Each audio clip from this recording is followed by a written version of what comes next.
Well, King Hassan, thanks for doing the podcast.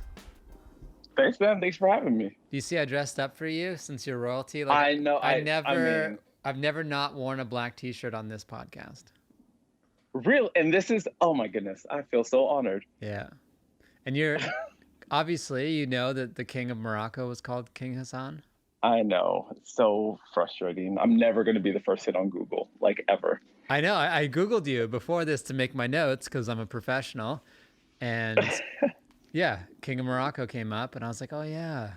Yeah, I'm thinking about changing my name just so I can get to like the top 8 pages on Google. I mean, you'll get there, maybe. But he's King Hassan the second, so you're King Hassan. You're not the second. No, I'm not the second. I'm an original. Okay, so you have a chance, or new series, or say something crazy that'll bump you up. Exactly. I need to. I just need to get canceled, and then I can be the first hit on Google. Get like a really cool hot take, and then you're up. Yeah. And then down. Yeah, exactly. That extremely down. Well, I wanted to have you on because, first of all, the most mysterious guy I've ever met. What? So mysterious. Always has a million things going on.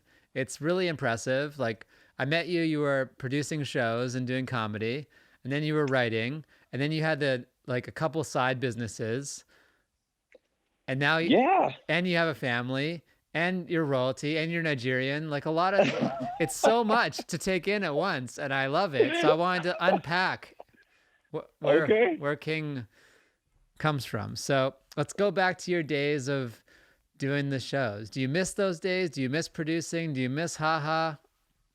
You know what it was? So, like, I mean, when the pandemic first hit, I did not miss it. I didn't miss it at all. It was a lot. Like, I am so, like, so my mom is sick in the Bay Area. And so for me, it was every second I wasn't in the Bay with my mom, I had to be down here doing the work. And there's so much like positioning and posturing, like to like, you know, you have to show your face, you got to hang out, and it's like, I just want to work. Yeah. That's always my thing. I just want to do the work. I don't want to sit there and hang out and like watch people pass. I don't smoke, and watch people pass a joint around and talk about nothing till 1 o'clock in the morning. I got kids. I got to get home. I got babies to feed in the morning. I got so much things to do. Yeah, you're preaching to the choir over here. Yeah. So like that part, like I didn't realize how overwhelming that part was to like what I was trying to do. And so when it all stopped, I was like, yes, now I can just like do work and not have to like do all the posturing and like showing face and being around. Yeah. Cause you know, they don't see you, they don't know what you're doing, they're gonna forget you. I'm like, oh goodness. And then I think Dave Chappelle won like the Mark Twain Award. And like they were just like going over his career and like his contributions and like his ability to like speak like to the presence that he was in, and all of a sudden I got so sad. Why? I don't know. Like it was just like because like that's what I came down to here. That's what I came down here to do, was like to tell forever stories, and to like to leave my mark. And when my kids look me up on ancestry.com, like, you know what I mean? Like it was what would I have for them to like know what I was thinking in that moment. Yeah. And I was like, oh no, I gotta get back out there. So that's when I started to miss it. Yeah. But through that time, you're creating, like, you got a job working on this show, Last Man Standing. Yeah. So they'll see your name there, right? Yeah. I didn't know that at the time. Like, that was going to be like 3 weeks later. Yeah. The timeline's a little off, but like, even like, do you think like that's actually a very interesting thing? Like, do you think your kids are going to look up your credits and be like, look at my dad on there in the liner notes? They better. That's the only reason I'm doing this. Because you'll also have this will be on here forever, right? Right, exactly. They'll be able to go and see this. So yeah, that's so important. Like we have we're all going to be online forever now. You know, we're all famous in a way. Right. Isn't that weird? And so, yeah, it is. I don't know. Like for me, it's okay. So like I knew, like I had like a really traumatic childhood, and so for me, like I had made the decisions of who I was going to be as a child. I was like, I'm never going to drink. I'm never going to smoke. I'm not going to have any caffeine. Like, my kids are going to know that I've been preparing for them and working for them, like since. And I was literally 8 years old when I came to this conclusion. Wow, 8. So, yeah, I was 8. Like, that's that. That's a little insight to how bad my childhood was. Where I was like, Yeah. oh man, I got to change some things. Right. You're just at the bar, 8-year-old talking to Yeah. the bartender, like, I gotta make some changes, Yes. man. I gotta, I gotta do better for the next generation Right. because this Last isn't one. it. Yeah. So yeah, but yeah, so like so when comedy first hit, I forgot uh how much I needed the instantaneous feedback from comedy. Like if you're an actor, if you're an actor, you are essentially waiting for someone to choose you, and then once someone does choose you, you like for any number of reasons your scene can be bad, whether it's the lighting or the person you're acting with or the director is bad or the editing's bad. But when you are a stand-up, like right there in that exact moment if what you're doing is good because they will tell you. Yep, instant And feedback. yeah, and so like I lost that. Like I'm a true extrovert. Like I need this I or see you as a hybrid. You also need your own space. You're like, "Hey, but I'm out. Hey, yeah, I'm out." but like when I go out, like I'm working to like make sure you care about me when I come back. Like Yeah. like it's I'm like a I hybrid think too. intro Like I yeah. get supercharged, then I'm like, "All right, that's enough. I'll see you later." Yeah, Like but you can catch me at places for 3 minutes. I'll be like, "All right, I'm out. That's enough." yeah, because I think honestly, I think that's like the father in you. Like I can't be wasting time. Like, Yeah, and I also now have stopped drinking, and not that I drank a lot before, but it's like you're in these places, and a lot of them are barish or bars, and yeah, it's hard to spend a lot of time in them if you're not drinking actively. right. Yeah, like okay, well, guess I should. Oh man, I've never been more hydrated than drinking water out of red cups, like pretending to fit in with people. Oh, cheers, man. Yeah, exactly. Right, this vodka is something. Um, so, but you made this pretty cool transition to basically being Writers Guild guy, writer on series during a time when stand up was not really available. So that's very impressive. It was 2020. Well, it's weird. Like as hard as it was the greatest year of my life. And Wow. I'm telling you right now, and this is someone who's been married a couple of times, that has multiple kids. But Yeah. like 2020, I was like, holy crap, this is the thing. Like when I walked into the writer's room for the very first time, and I'm sure you want to ask, like, find out how that actually happened. But I remember going into the writer's room for the very first time and being surrounded by the people who essentially narrated my childhood. Everything from like growing pains to, I mean, I love Golden Girls, but like, I mean, like Golden Girls, Hanging with Mr. Cooper, Yeah. Oh, love like Cooper, love Golden Girls. Yep. exactly everything I grew up watching. All my coworkers were responsible for writing, Right.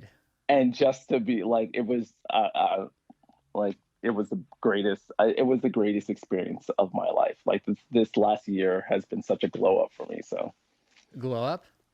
yeah. That's the hot new term.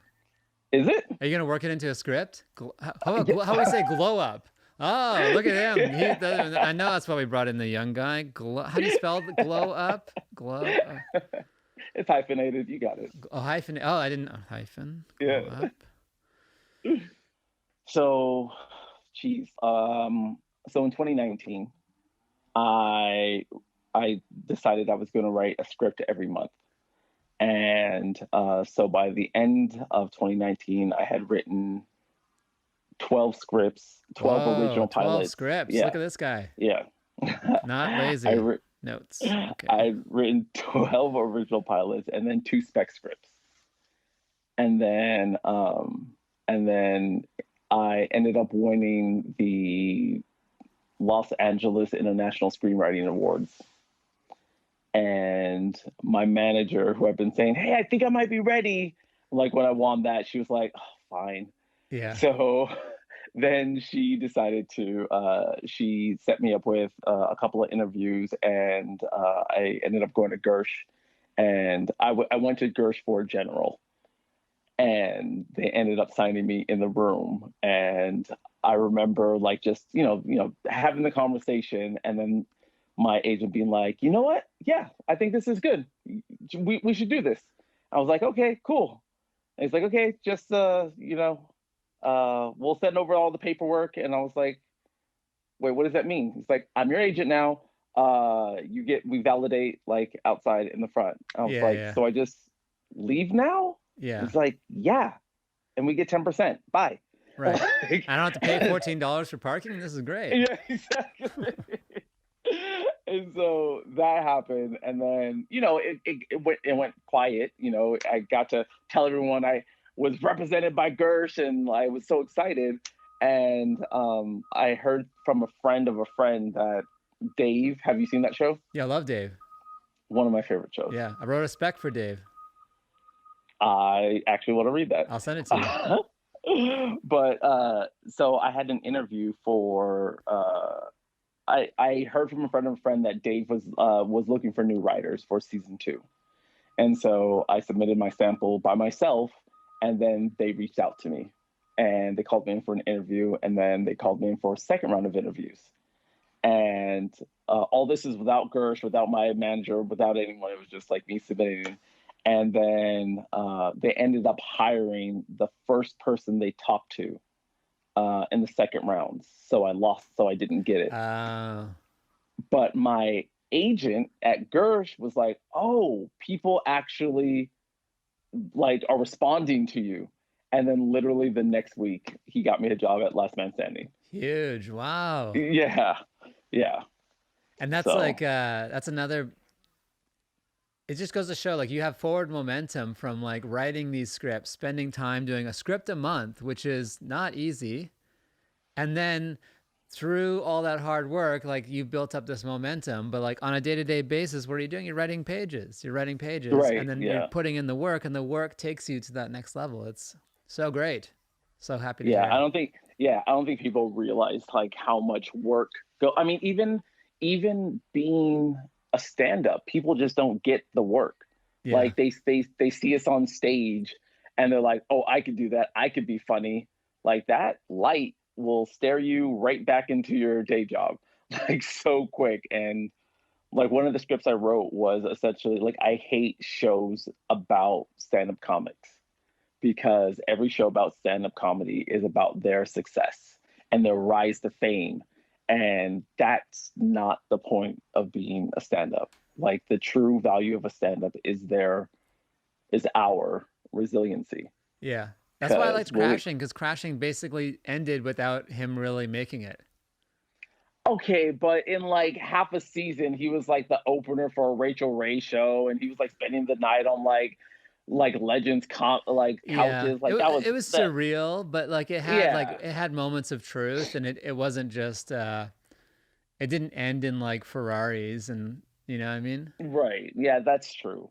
But like it was, I mean, it was just frustrating. Like, because that's, I mean, just like all of Hollywood, you cannot work yourself to the next level. You just can't. What do You you mean by can't. that? There's no somebody. This is an industry where someone has to reach down and pull you up to the next level. Like, I don't care how funny you are, how talented you are, how hard work. Like, all of your talent is for you. Like, but if you're likable, somebody will grab you and take you on the road with them. They'll make your career whether you have the skill set or not. Now, whether you last, that's where all that hard work comes in. But you can't.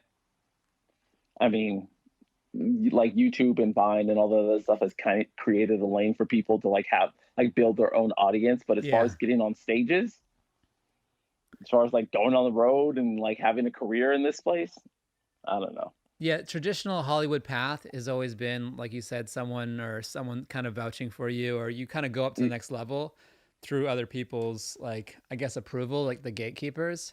Yeah, Or you're doing it like 100% yourself. You're like, I'm self doing self, and you're just blazing a trail without anybody, which is like yeah, kind of new in the last like yeah, 5-ish years. It's really worked for comedy to be your own 100% business.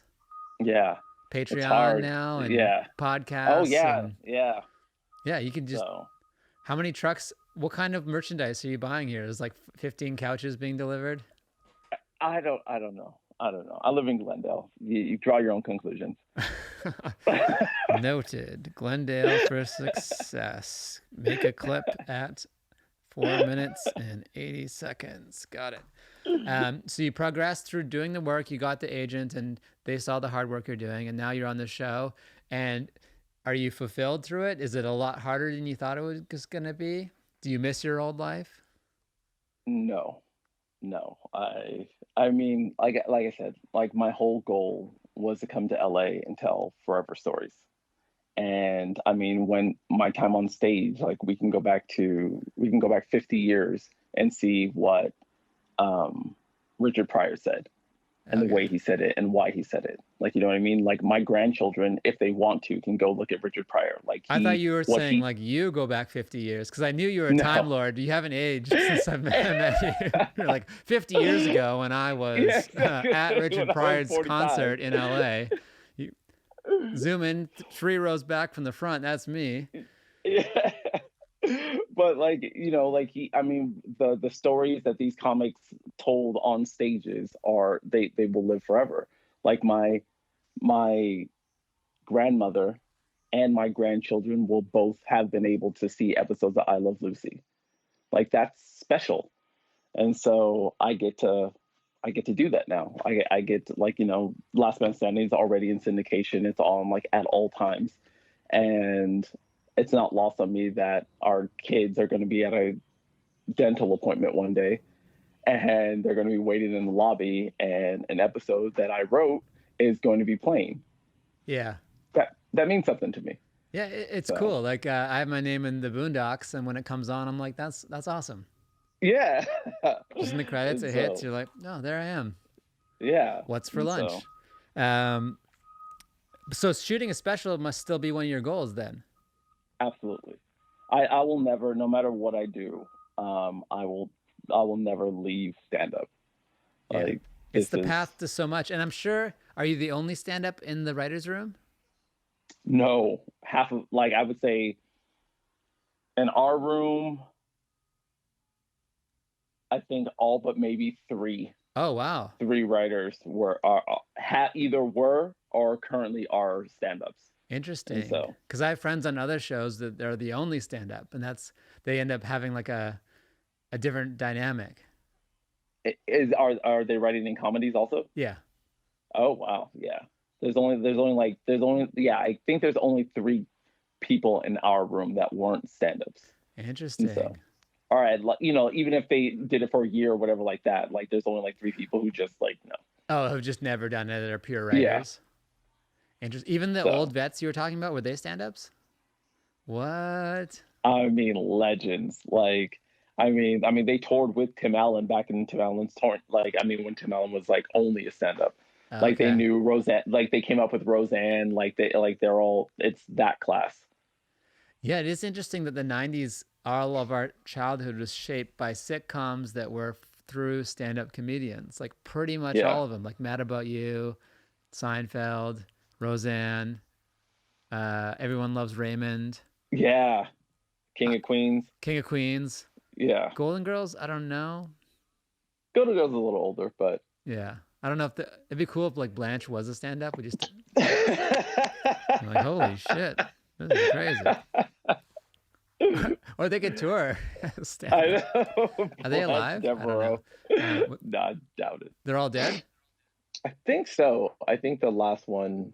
Uh, yeah. I don't think anyone's. I think Betty White is just the only one I left. like the old mom. Yeah. I think she was like the youngest of them all too. Is that? I thought that was really. I don't know. I Yeah. don't think she was. I don't think she was the oldest. But the So mom, I liked her role, like the grumpy mom. yeah, and Um, so yeah, I always think like I was probably 9, 10, like catching episodes on TV at home. And if I saw my kids watching Golden Girls today, I would like freak out. I'm like, what are you doing? Like, why are you watching this? But like for us, we were watching like oh MASH, okay, sure, whatever, Korean That's War. just like the only thing I could not get into. Like my dad, Honestly, it was just always on, and I didn't get it. when that theme song came on, it was like the cue to change the channel. I was like, dun, you, dun, dun, dun. you know what? You know what I thought is what I just realized is how much TV I enjoyed that I did not even get. Right. Like I did not know the premise behind Three's I Company. was just gonna say Three's Company. Yeah. Yeah, I had no idea that he was like supposed to be gay, like around like the landlord. Like I had no idea. I was just watching it and I was just having a good time watching it as a kid. Yeah. It was so interesting that we like ended up being the audience for these shows. Right. It's like it's for parents or older people between the ages 25 and 45. Right. You're like, what about the kids? Ah, they'll be fine. Yeah, they'll be fine. Yeah, It it'll won't go over harm their or heads. Yeah. change their development in any way. We won't inspire a generation of writers and comedians through this, Right. through their own parental neglect. That will not happen. Don't worry. Next Even when I up, was The watching, yeah, next Simpsons. up, Uh, I was watching like New York Undercover, and I didn't I even love New realize York that they were Undercover. exactly. I never Oh, Mary even J. realized I that they still were think about Mary J. undercover Blige's cops. performance in that. I'm going down with that blue light. Yeah. Oh man, we are the exact same age. Like I think we, so. yeah. The the cops in it acting was so bad though. Oh yeah, Malik Yoba and I don't even know the other guy's name. I don't think it was their fault. Maybe it was, No. but it was the whole thing was like it was Fox. Like Fox had this like run of shows that were like trying to be urbanish, hip Right. hoppy, but Yeah. like couldn't quite get they wouldn't go all the way. Right. Like Yeah. Foxes. why would the show always end with them in a club watching a performance? I have no idea. Like I don't Like they understand were the show police at people. all. Exactly. I didn't even real like I didn't even like again, I didn't even compute at that age that they were undercover cops, even though the name of the show was New York Undercover. I just got that right now. Yeah. I don't know what I was watching, Yeah, but yeah, like I what's mean, undercover about this? The plot? yeah. The character motivations, is that what's undercover? Because they're keeping it a secret. Oh man, the most ridiculous show that it was good. Prison Break. Prison Break was good. First season, it was like so great, and then they ended up back in prison. Spoiler alert from 2008, but whatever. Yeah, so they go through the whole season, and it's so interesting. And the guy has tattoos to like break out of this prison just to end up in a different prison.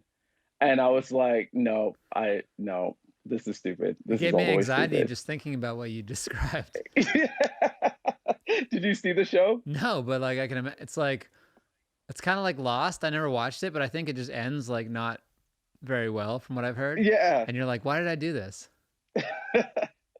But that's why, like, okay, what is the best three television shows of all time for you? For me? Yeah, I mean, dramas. dramas. Well, Yeah, let's go dramas. I'm about to name them. Yeah, Dramas. exactly. That Yeah, was drama. Top three dramas. I don't even know. I mean, can you start so I can jog my memory? The Wire. Okay. I would probably go with I can't remember the name of it. The one with Walter White. Oh, Breaking Bad. Breaking Bad, man. Breaking Bad was special. You didn't like it? I didn't like it. I mean, I did not like it, Really? but like it just didn't grab me. I couldn't get into it. I don't know. I mean, the conceit alone was amazing. Chemistry teacher that is about to die of cancer decides to sell meth, like create his own meth empire But it's like, what's the point? Like, it's already down. It's just a downer. I'm like, oh, he's to gonna give his die. fam. Well, that's I said drama. Yeah, he could be Dramas a, are usually downers. I guess. But now the my brain is back. The Yeah, Wire for welcome back. sure. Right, number Sopranos one. for sure. They kind of alternate one and two for me. I don't even know if I have a third. Like those two are so far ahead of everything else that I've seen. I've only seen the first season of Sopranos, It gets a lot better. and well, I mean, I just started like last month. Oh I wow, I had missed the boat. I didn't have HBO big boat during that miss. time of my life. Yeah, Yeah, but The Wire. I only watched like a few years ago. I missed it because I didn't think the trailers really did it justice. I was like, oh, cop show, right, whatever. But you're like, no, no, this is something different. It's like the it's story of a city and things changing, and like every season has like a whole theme. And yeah, I think it's like I know it's always the Wire Sopranos debate, but like the Wire has surpassed the Sopranos for me. And there's the yeah. I mean, characters of the drunk cop, the Irish guy, everything, and how it's intertwined, and the drug dealer who like makes it then goes back to the street. Like, yeah, yeah. I mean, for me, it was when you watch the series finale, the final episode of The Wire, you had the feeling that they knew what the ending was going to look like before we started the pilot. yeah. No one's complaining about the Wire's end. Right, exactly. Yeah, And so like that's for me like that type of foresight when telling a story is so important for me. Like and I've even incorporated that with my stand up like that ultimate callback, that way that where hey, I am here, I'm taking you guys on a journey just, like I'm in the driver's seat. And yeah. so That's your stand-up special, King Hassan on the Wire, and it's like the Wire logo, but like the end of the E turns into a cable for a microphone. oh man, I'm so excited. You are you are hired. Directed by King Publicist. Hassan, written by Yeah. King Hassan, featuring Please put me King on the first Hassan. page of Google. King of Please Google. Or King Hassan, not Moroccan. Yeah, exactly. I'm Uh, gonna have to add that to my name. right. Um, okay, well, since we're going down this road, your top three comedies. I Love Lucy. Okay. Um,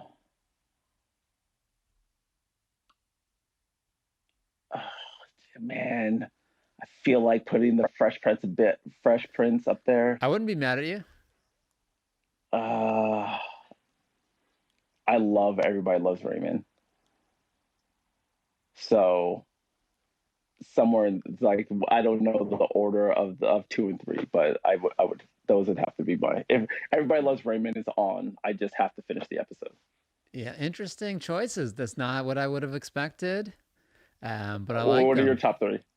I mean, I got to put Seinfeld number one Okay. for sure. Just growing up, it was like the show I had to watch every week, and like with everyone from like my family, everyone loved Seinfeld. It was a big deal. Simpsons for sure. Okay. I don't know if I have. I'm always have a hard time with number three. I loved Fresh Prince of Bel Air. That scene with the dad when he Oh meets his yeah. old dad. It's probably the only time Did I've you ever cried watching TV. did you see the reunion? No, they did. They did one. Oh, HBO Max, bro. That was a great How can you do it with reunion. no Uncle Phil? Wow. Why you gotta get so dark? Like right in the it's still Still good. it's good. Yeah, it's great. And you Carlton. just learn like so much. You learn so much about like apparently there was this thing that Will Smith did in like the first season where he would mouth everybody else's dialogue. And so like in the reunion, they would show like a conversation and then they would focus on Will Smith's lips and he was saying what they were saying. So he didn't lose And his so place, finally, or just to mess with them. yeah, I mean, he didn't, he wasn't a trained actor. And so he just memorized the entire script. And so he was just like, just as slow, he would like know when he's coming in. He would like, he didn't realize he was doing it. And then like, I think Hillary was the one that'd be like, you have to stop that. And so he didn't, That's yeah, so it's funny good. because that's how you do it with a Yeah. song. You're like, oh, my part's coming up. Yeah. Yo, yeah, I'm here. So yeah. Oh, he's just doing ad libs.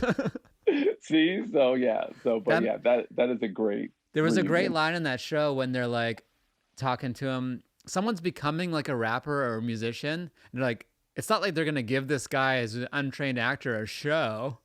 And he looks at the It was camera and he it broke the was fourth so wall. yeah. They always broke the fourth wall in that show, and that's what I loved about it. Like, hey, we're you're, we're here with you guys. Like, and so I like those like subtle nods. I'll throw a Fresh Prince in number 3 slot to bond with Okay, you, but also because okay, I can't think of a third. There was so much stuff I watched. I mean, I definitely watched Frasier. I wouldn't put it in my top 3 for me personally, but I thought it was good. Um, what else was 90? I watched Mad About You. Also liked it, but didn't not in my top yeah. 3. Uh, Man, I mean, I was a big fan of Grace Under Fire when I was a kid. okay. Like, I mean, there were so many good comedies. Boy Meets World. I don't know if that was a comedy, but that was more of a coming of age thing for me. Yeah, yeah. Would you move into a drama as a writer? Yeah. I mean, and that'll probably be my my journey through writing. I don't want to leave it now, but I definitely see myself writing hour longs at some point. Yeah, get Gersh on the phone. Let's make this happen. I like I said, I'm gonna stick in comedy for at least well because and that was the most unfortunate thing about getting this job during the pandemic was I have a cred that is of value to clubs across America. Like coming on stage, right? Like they don't need to know anything about Yeah. me. For like coming on stage, writer of Last Man Standing, and like I could go middle act in Boise off that Yeah. credit, and so but Boise was shut down. Oh. Uh, yeah, right. Yeah, And so it's self-reinforcing. That gives you like a super legit credit that's on TV and exactly. it makes it all grow. And while you were talking, I thought of my third one. Sorry, Fresh Prince of Bel-Air, but it's Larry Sanders Show. Larry Sanders Show. Yeah. That's the name of the show. No, that's my third choice for comedy. Is what? The Larry Sanders Show.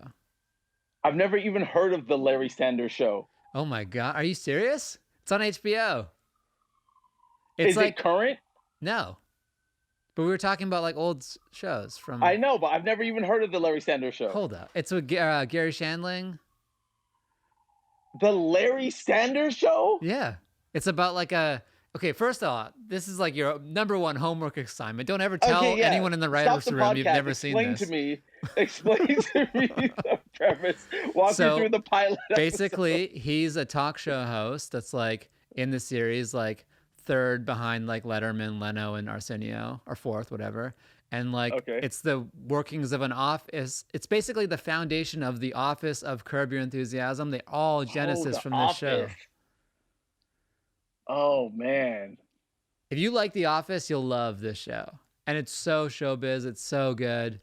I'll bring you the. If you don't have HBO, I will drive to Glendale with the I have DVDs to HBO. drop it off. You're like, I'm a writer, dude. WGA, Yeah, I get it for free. exactly. Relax. I'm kind of a big deal now. Like, I'm kind of royalty and a writer now. So the Larry Sanders. I cannot believe a top 3 comedy in your life I've never even heard I will of.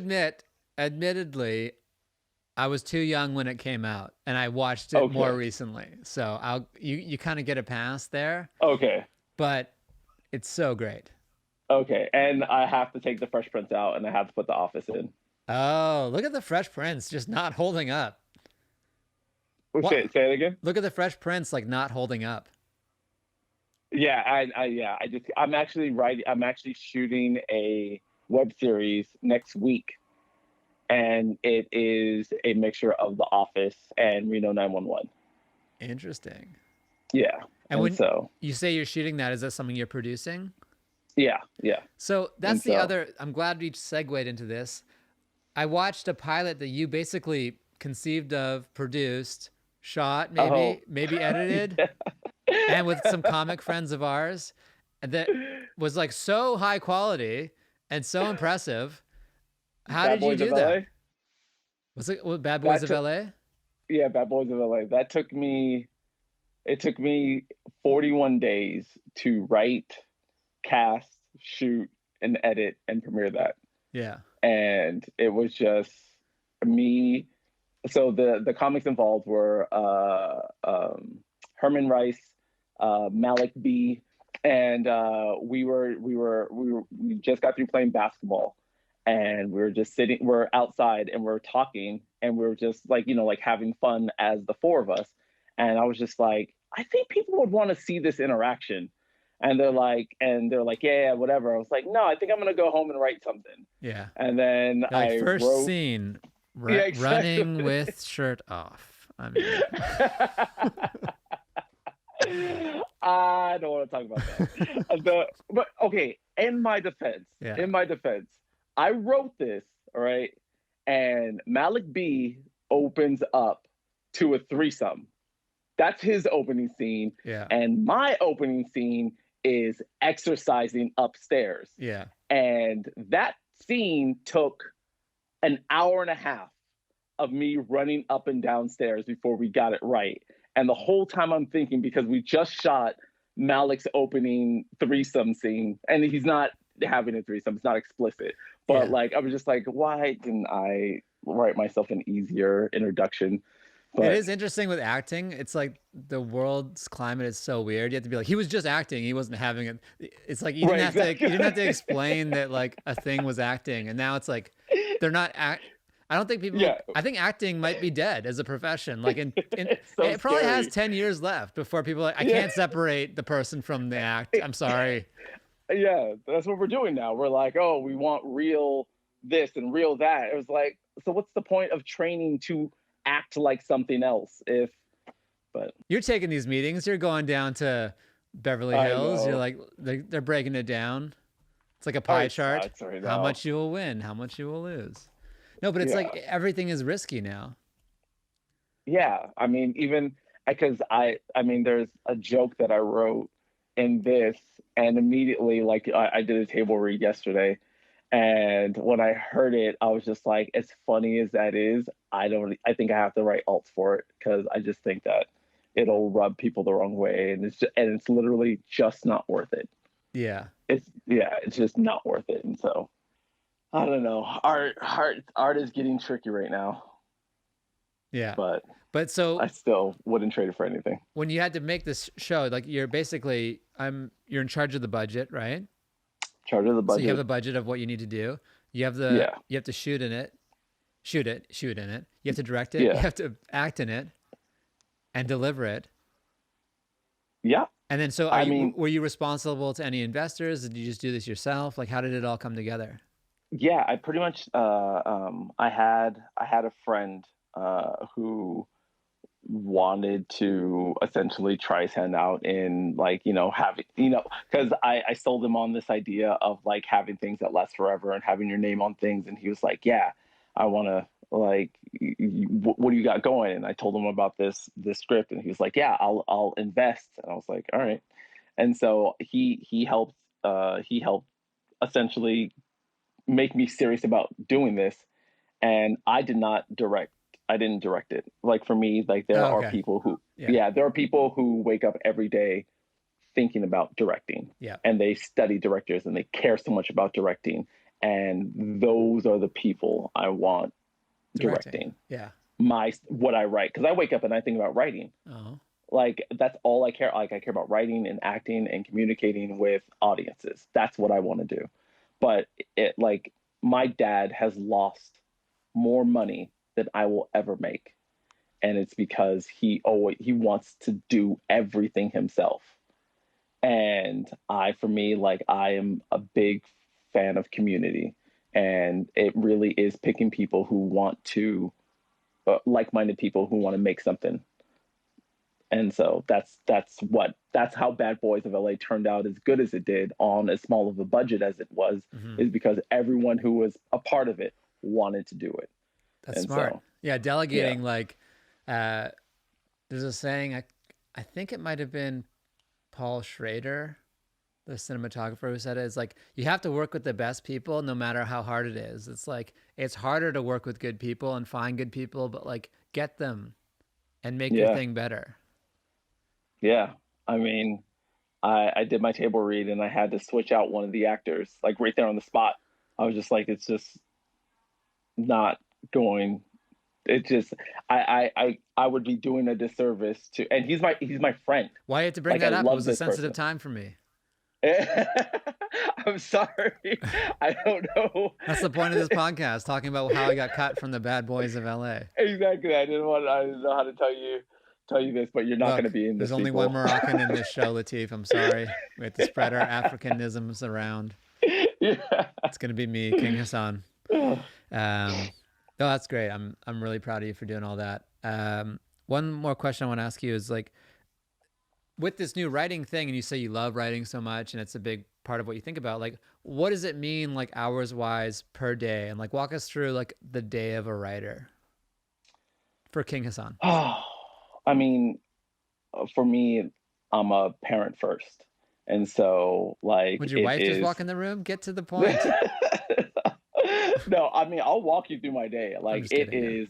I wake up at I wake up at 6 o'clock in the morning. I go to the gym from 6 to 8. Come Okay, home. we're on to your pecs. Moving on. All right, moving on. Get the babies up, feed them, take them to school, More pecs. and Yeah. then yeah. And then it really is, and then I mean, up until a couple of weeks ago, because we just wrapped our season, I would work till like 3 o'clock, and then I come home, more baby stuff, wife stuff, like like make sure everyone's taken care of, and then I would write from like 9 o'clock to like 1 in the morning, Oh and wow. just like 9 workshop p.m. whether 9 p.m. to like 1 in the morning, and then it would be up at 6 the next morning and do it all over again. Are you writing freehand in a typewriter on Final Cut? On Final Cut. Like Okay. I was on the other side of the border as far as, because I grew up analog and then switched over to digital. And I was at that time where I was just like, I'm never doing analog again. Like this doesn't make any sense. And my dad was just like, oh, write down your essays first. And then I was like, that's the dumbest thing. Like for me, like I was like, this is such a much more efficient way of transcribing my thoughts. And so I was like just young enough to like be able to like let analog go, so I don't write anything down if I can avoid it. Oh, interesting. I'm like a weird Yeah, hybrid between analog and, depending on my mood, I'll be on the typewriter or even the computer or by hand. yeah. Honestly, I just can't read my own handwriting. I mean, if I Oh, you made me mine is say it bad. It's aloud. like a doctor. It's like, because I mean, I wake up at like 3 o'clock in the morning, and I'll have this idea, like for a joke or a punchline or a callback, and I'll be like, oh, I'm definitely gonna remember this. Definitely gonna remember No, this you'll when I never wake remember. up. Yeah. Never. And so like so like in the mornings, like at 3 o'clock in the morning, like I'll text myself the joke or put it in my notepad or whatever like that. But Yeah, I yeah, switched to texting or writing in my phone because I had the thing happen to me, which was straight out of the Seinfeld sitcom. Like I wrote this thing down, I'm like laughing, I put it down, and I wake up, I'm like, what the hell is this? I posted on Instagram, like, can someone help? I'm like, I got I got nothing here. People are commenting, it's like it could be this. I'm like, nah, it's not. yeah, yeah. I mean, so like writing is a discipline, and Yeah. so I think like that's where it starts. It starts on finding the discipline to actually do it. Because if you, and we could all be billionaires. We could all, every single one of us, anyone who's listening to this can be a billionaire. Oh, this is And when you good. This wake is a up in the great clip. morning, Yeah, I like yeah, this. Keep when you wake going. up in the morning and you realize you're not a billionaire, it's because you really don't want it that bad. Right. You just don't. Or You just Bitcoin or don't. something. Yeah. Exactly. Like, so, yeah. But for me, you want to talk crypto? No, I Bro, don't. I am Please don't. deep in crypto right now. But yeah, like, so for me, I came down here because I wanted to be a writer. And it was every day I needed to make sure I was working towards that goal. So Nothing derails the conversation like bringing up crypto. like, my Coinbase chart flows in the background of just You like stop. You're like, I should be trading. exactly. I gotta go. Oh man, that's crazy. Who are your writing heroes? Are they in the literary world? Are they other screenwriters? Um, I guess. I mean, I'm trying to read a novel a week. And so, and I do that for the first half of the year. And then the second half of the year, I essentially reread them, like the ones that I like the most, like for, like I reread them slower. Um, but right now, like The Water Dancer by Ta-Nehisi Coates, I'll like make that's a note. I probably don't know one of, that one. The Water yeah, Dancer. Okay. that's probably one of my favorite books at the moment. Um, I'm reading Talking to Strangers by Malcolm Gladwell like this Oh week. yeah, that's a good one. Yeah. Yeah. Last week was Smarter, Best, Better, Faster. The week before that was The Body Keeps the Score. So I don't know. It's just, Some nonfiction in there too. Balance.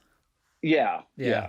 And so We should do a trade. I'll give you my recent nonfiction, The Sun Also Rises by Hemingway. that's my favorite Hemingway book. Oh yeah. Okay, so you already Yeah. I Yeah. I just read also the what's the war one? Oh, Call Farewell to Arms. that one was good. So good. Sorry. Farewell to Arms is my favorite one. Sun Also Rises, I thought was going to be like Farewell to Arms, and it wasn't. But Farewell to Arms is my favorite Did, Hemingway book. did you read that one first?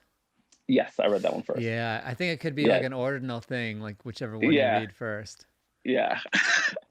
This the But Yeah, I think about more moments from Farewell to Arms, but the I was just so blown away by the style and the prose of The Sun Also Rises that it's yeah, also really stuck with me. yeah. But they could both use a reread, and I like that you're rereading later to kind of catch things. And I can't even remember the name of the Moonwalking with Einstein. Love that one.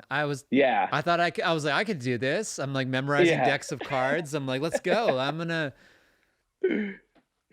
that was I was in school when that book came out, and I used it for tests. I would be like, all right, the answer is near the, because basically, for those that don't know, he creates like these mental maps of where things are to memorize. So, like, in my yeah, house, near the front door is the answer. Next to the bathroom, near the toilet is the other answer. And you kind of like put right, it all, yeah, and you're like, you walk through the house to recreate your. yeah. These mental palaces, Do you still use it? memory palaces. Every now and then, like I'll try, like, because what I did was I wanted to see if it worked, and so I asked my wife to like give me to like pick any album, any music album, and I'm going to memorize the all the songs in the order that you give them to me. And I spent like 10 minutes and I looked at it and then I didn't think about it for the rest of the day. And then I came home after work and I said, "You ready?" She's like, "Ready for what? You didn't explain anything to me." I was Yeah. like, "Okay, pull up the album." And Sounds like then I think I marriage. Go missed, on. Yeah. yeah. And then I explained, and then I raffled off, and I think I missed two out of the 15 song titles. Did you try doing the cards? No, no, I just. But you're right. Like I remember thinking, I can do this. I don't even have my credit card numbers memorized. Yeah, what is that book is like it's so well written that it's like Yeah, it makes you want to, and it's like a tournament of memory people, and like it right. makes you want to go to, there's like no money in this, there's no point to it, No and money. There's it no gets you want to fame. do it. Yeah, The most famous I think. guy is the guy who wrote the book about it. I think he even said like the morning of that he went to go like win the U.S. Memory Championship, he like washed his hair twice by accident. Like it's just like you're only teaching yourself this skill. You're not actually like smarter or better at anything except for this thing that you've been working on, which is just the way how life works. Yeah, And so, it'd be like if you're writing a book on screenwriting and you accidentally write The Godfather, like wow, right. while writing the book, like and I also am, I've won an Oscar too, Yeah, which never exactly. happens.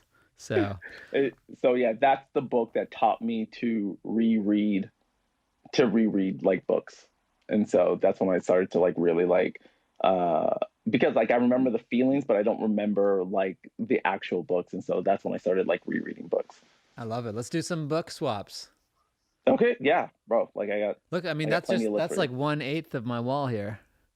See, and for me, like I can't sit and read. Like for Go me it's all on. audible. Oh, Audible. Uh Okay. Audible, yeah. Like I listen to books while I work out in the mornings, and I thought so this is where that's you what helps blow me. our minds. You're just like, yeah. Yeah, exactly. Just osmosis. Just put your hand on them. Just You're right. Yeah. Yeah, I have a cyber deck. It goes right here, Yeah. and USB ports. I got USB A. I should have got C. I didn't pay. I'm Yeah. stupid. Now it's all Idiot. C.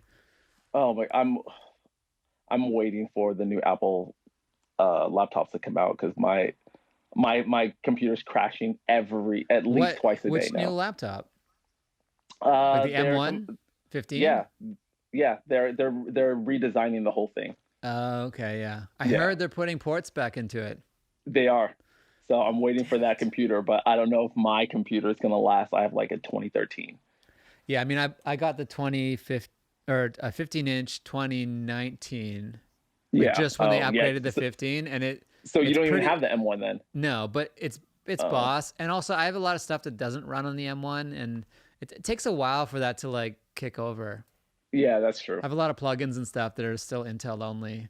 We don't need to bore people with my weird plug-inness. But yeah, computers are great, and it is actually one thing. It's like I believe in having the best of those items if you can afford them because you spend so much time with them. So like, Right. let's go. Like have. I was like, I broke my phone and it was a 2-year-old phone. I'm like, I'm gonna use the broken screen and just be Yeah. that guy. And then after a while, I'm like, okay, let's just get this fixed. Yeah. You start to realize, like, in every profession, like, people just have better tools. Like, they have tools specifically for completing that task. And, like, because even when I started writing, I was like, I'm not going to pay $100 for $130 for final draft. I'll just find this free thing or, like, like just indent myself. And I was just like, what? I'm wasting so much mental energy trying to find shortcuts. Yeah. Yeah, sometimes it's just worth the investment. And I realized like like that's such a privileged statement because some people literally just can't afford the right tools. But if you can, do. Yeah. If And you're, so, there's other places, usually, if you can't afford it and you can cut from other areas to have the right tools, invest in yourself. right, exactly. Invest in yourself, Yeah, or no one else will. exactly. Well, this has been great, You King. get I it. really appreciate you having coming on here, sharing your story and your knowledge and your success and insights to your family and your kids and your breastfeeding and all that stuff. It's been fantastic. Can you leave us with what your goal is for 2021? Give us a King goal we can come back to when we have you on next. I want to sell something, a project that I'm writing. And this 20, I have to be very specific. I want to sell a writing project. I want somebody to be like, yeah, I want that. Because right now, everything that I have it's a tool to get me to make someone else's story better, and that's great. But I want somebody to look at a story that I write and be like, that I want. We can sell it. Let's do it, King. You got it. Someone will buy it. You got all the credits, all the contacts. You got agents working for you. Someone will buy this, right? They need That's content. it. The beast Yep. cannot be satiated. Well, thanks again. Let's Leave hope us your so. socials. Where do they find you? Yeah. So Instagram is King Hassan _O, and What's the O that's it. for? My full last name is Hassan Olajoku, and so Ah, okay. as you can imagine, King Hassan has been taken off of Instagram, every which way you can think of it. So I Right. had to, yeah. King Hassan 1? Nope. How about O? No, Yeah. yeah, Underscore yeah, O. yeah. _O. So that's where you can find me, and yeah, Find him, this was follow great. him. Most importantly, follow his advice. Write every day if you want to be a writer. And Yeah. thanks again, and we'll talk to you soon. See you, buddy. Bye.